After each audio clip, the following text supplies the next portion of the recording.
Bonjour à tous, j'espère que vous vous portez tous très bien. En tout cas, de mon côté, c'est Fouca Fouca. Et je vous en souhaite également. L'événement qui est en cours en ce moment mérite que nous y jetons un coup d'analyse. De quoi s'agit-il? En effet, la semaine dernière, j'ai reçu des images dans mon inbox, des images d'une dame du nom de Fanta Sangare qui aurait des aptitudes à effectuer ses prières sur l'eau. Avant la semaine dernière, quelques jours plus tôt, j'ai reçu également la vidéo d'une dame du nom de Baoumou, une Malienne qui serait détentrice de pouvoirs surnaturels, sinon qui aurait des visions du prophète Mohammed sallallahu alayhi wa sallam. Alors, pas plus tard qu'hier, nous avons encore reçu des images d'une autre dame du nom de Maïmouna en pleine séance de prière également sur l'eau. Alors, ces trois événements, parce que même si l'autre événement est un peu différent, mais ces trois événements qui tournent autour de femmes méritent qu'on y jette un œil sérieux.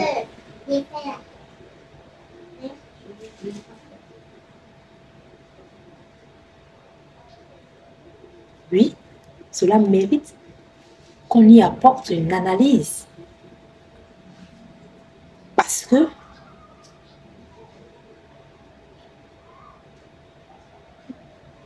cela a trait à la problématique du genre dans la théologie ou dans la religion musulmane. Quand on sait le rôle secondaire de la femme en matière de rites, je dis rôle secondaire, il faut que j'explique bien. L'islam ne relègue pas la femme à un second plan. Mais je dis en matière de rites, parce que en islam, vous ne verrez pas une femme imam.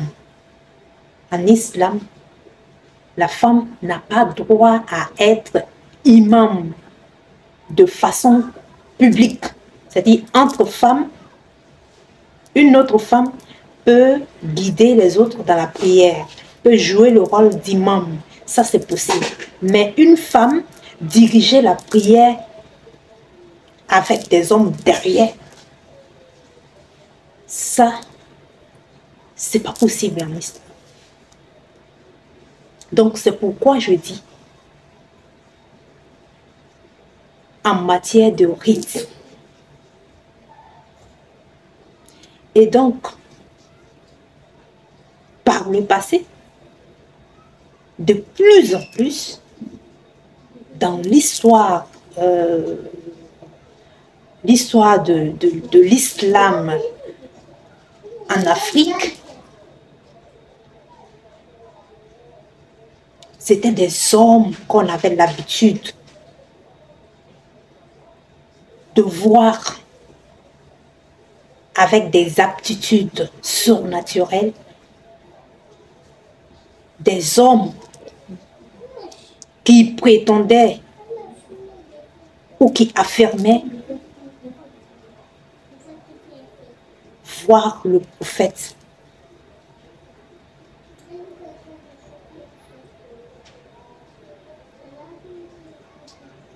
Et donc,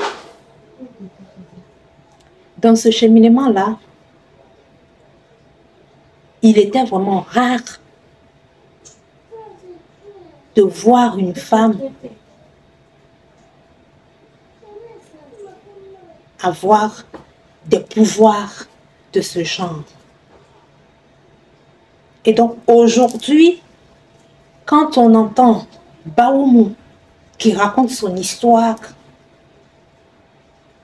qui dit qu'elle avait des visions depuis toute petite, que le prophète sallallahu alayhi wa sallam venait lui apprendre des versets coraniques, c'est quelque chose d'extraordinaire. C'est quelque chose d'extraordinaire. Et ce n'est pas que Baoumou. Voir également Fanta Sangaré en train d'effectuer des prières sur l'eau avec un tapis qui n'est pas mouillé mais qui est déposé sur l'eau, cela mérite que l'on s'y arrête.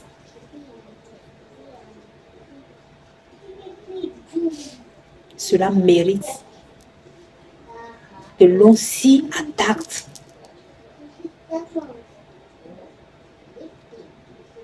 Quelques jours après Fanta, toujours dans la Guinée, une autre dame du nom de Maïmouna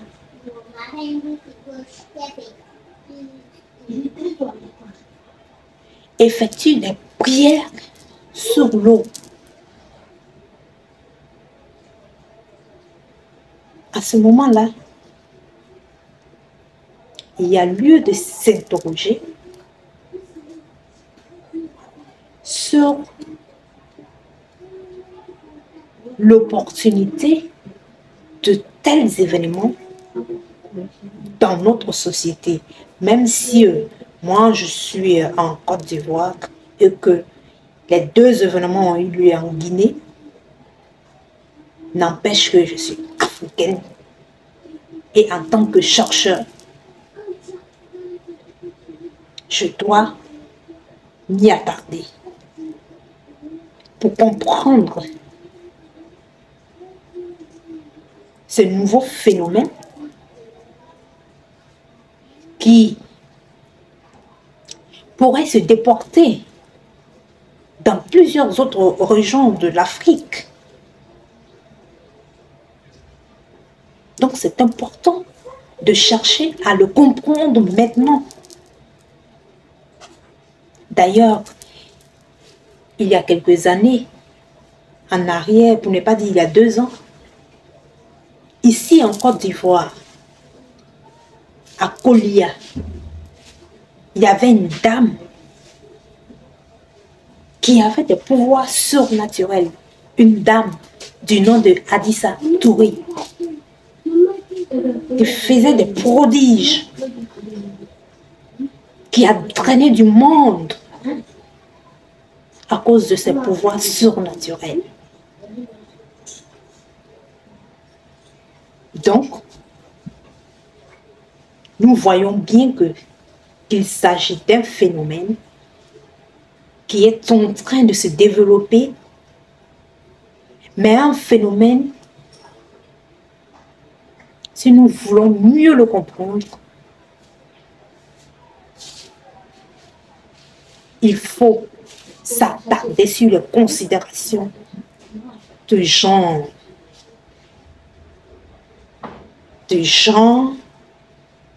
Dans la théologie ou dans la religion.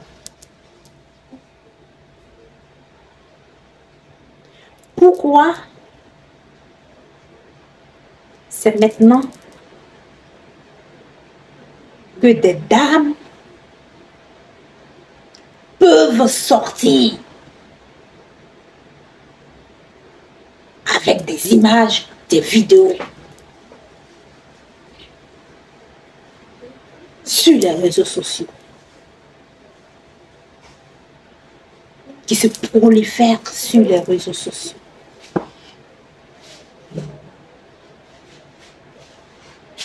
Pourquoi c'est maintenant, c'est seulement maintenant que nous assistons à ce phénomène?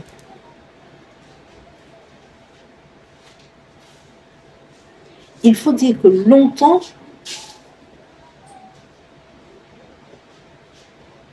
la tradition et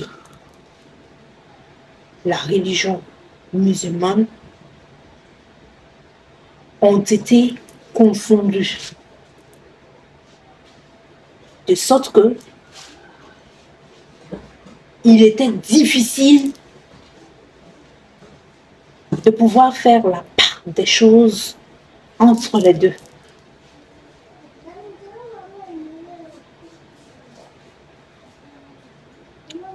Aujourd'hui, de plus en plus, grâce aux associations de religieuses de jeunesse,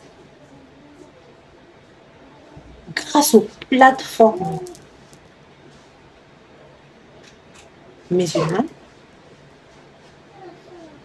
la compréhension de la religion a largement évolué.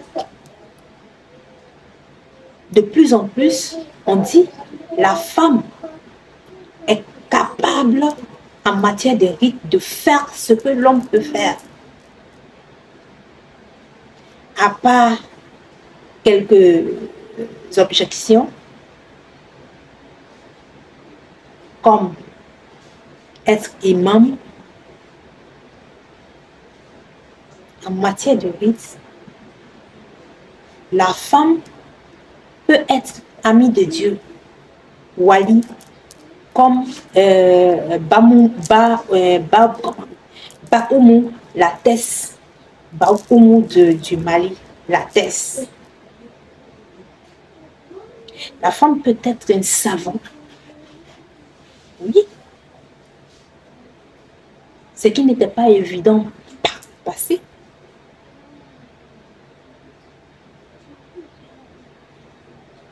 La femme est capable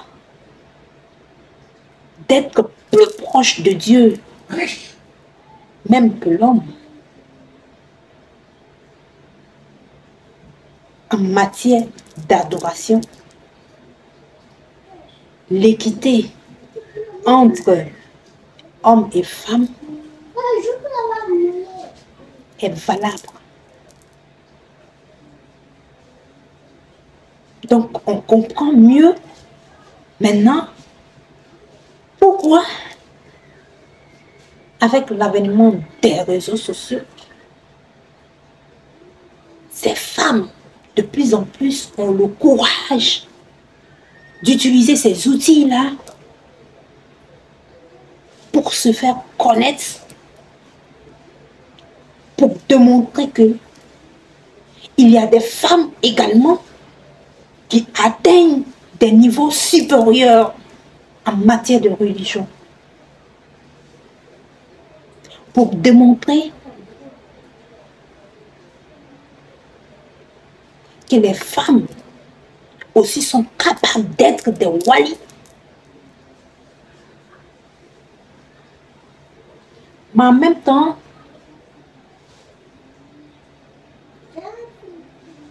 il faut rester méfiant vis-à-vis de ce phénomène-là. Parce que, comme on le dit chez nous, ce n'est pas tout ce qui brille qui est forcément de l'or.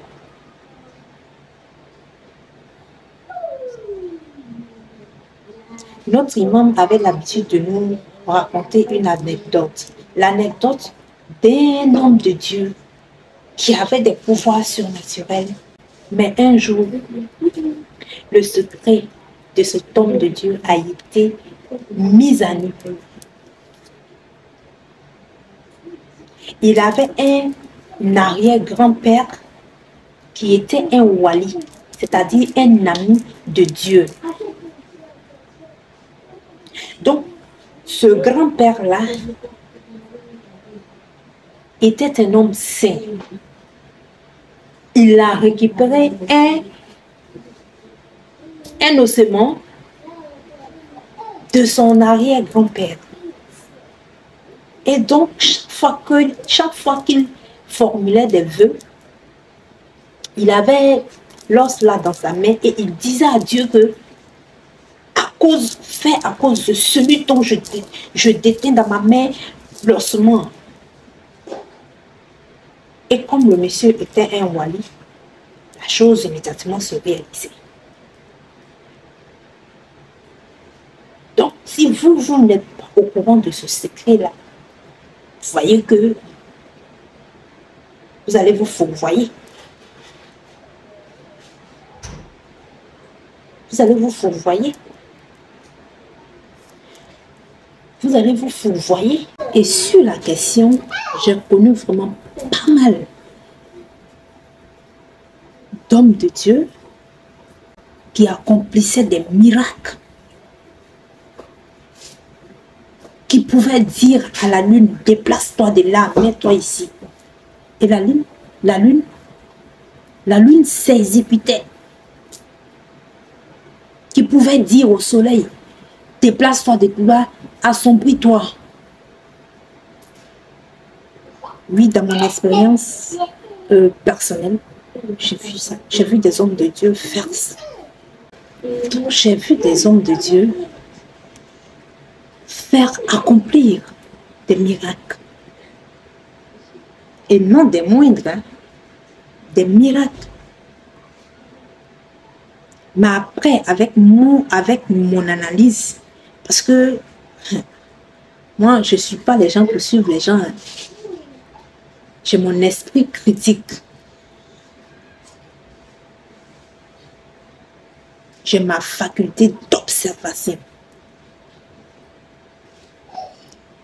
Il y a certains parmi eux, quand je les ai observés, je les ai côtoyés.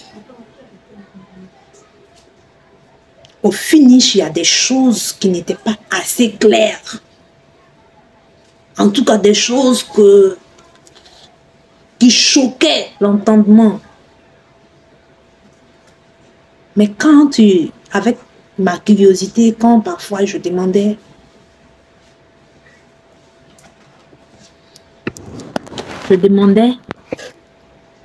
mais pourquoi telle chose? Mais pourquoi c'est chaque 18 heures qu'il va à la prière? Et pardon, il va en brousse. Au moment où les gens sont en train de se hâter pour aller à la prière, c'est en ce moment-là que lui, il prend son véhicule, il va en brousse. On me dit non, les gens qui sont venus, il faut qu'il aille plaider auprès de Dieu, il faut aille intercéder auprès de Dieu pour tout ce monde qui vienne lui demander des prières et tout ça. Mais j'avoue que il y a certains parmi eux que je n'ai jamais vu prier. Et ça choque l'entendement. C'est vrai que ce sont des choses physiques. Parce que moi-même, à un moment donné, parce que j'aime la philosophie. J'aime la philosophie. J'ai pris du temps. C'est-à-dire, j'étais très bien en philosophie. Hein. Ah oui, ça. J'étais très bien en philosophie. Et j'aime la philosophie. Donc, dans mon amour pour la philosophie, là, j'ai côtoyé vraiment des hommes de Dieu, et tout ça. Et je vous assure qu'à un moment donné, là, moi-même, là, peut-être que ça va vous choquer, mais c'est la vérité que je dis. Je me décuplais. Je devais aller faire l'examen pour mon permis de conduire. Et j'avais dit au monsieur que je n'allais pas pouvoir être là parce que je devais être au travail. Je ne pouvais pas vraiment m'absenter. Donc, qu'il me programme pour un autre jour. Il avait dit non, que sa vague devait forcément passer ce jour-là. Donc, moi, j'ai décidé de ne pas partir. Je ne suis pas partie. Et le lendemain, quand je suis arrivée, mon papier était prêt.